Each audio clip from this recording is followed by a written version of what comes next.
A very good day to everyone, Dr. Melissa and Dr. Hafiz. My name is Nadia binti Umar Rizwan, S55289, and today I will be performing Laboratory 2 of course MMB3353, Diseases and Parasite of Marine Organisms.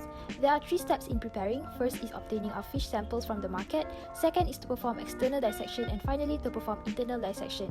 At the market, 3 threadfin bream fishes were obtained from the wet market in Bandar Kinrara 5, Puchong, Selangor. The fish samples were selected by checking the presence of parasites on the dorsal fins and the mouth of the fish sample. Afterwards, fish samples were weighed using a weighing scale. External fish dissection. Before dissecting, a proper setup of workspace was placed and the fish samples were rinsed with water to remove excess preservatives on the fish.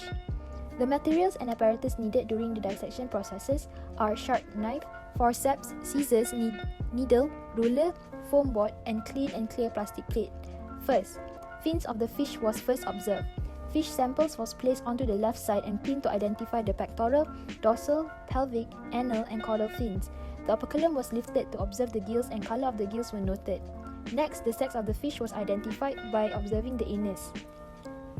The presence of the parasite on the external body of the fish sample was identified by checking thoroughly in between the fins, in the mouth and eyes and operculum of the fish.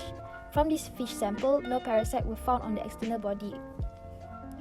Internal fish dissection. Internal dissection begins by finding out the anus of the fish sample. By using a blunt pair of scissors, a line was cut not to dig all the way up to the gills. Next, carefully, by using a free hand, the skin of the fish was hauled up and the rest of the fish was cut to expose the internal organs. Next, internal organs of the fish sample were carefully separated and placed onto a flat surface. Parasites were later identified by checking the muscles, liver, gonads, heart, and other organs using a forceps. From this fish sample, parasite has been identified. Parasites found were separated and placed onto a clean, clear plate. Afterward, the type of parasite, total number of parasite, and organ parasite was recorded into an Excel file sheet. Internal dissection of fish was continued by dissecting the stomach and spleen of the fish sample.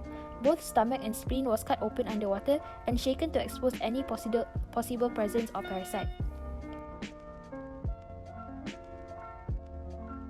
After completing the dissection, workstation was cleaned to prevent bacteria from spreading. Fish is placed onto a separate plate and workstation is wiped using cleaning agent and tissue paper. Excess fish scales and used tissue paper were thrown into the rubbish bin. Finally, all data obtained was recorded into an Excel file sheet. By using the data recorded, prevalence, intensity, and abundance was calculated within the Excel sheet using the equation as shown.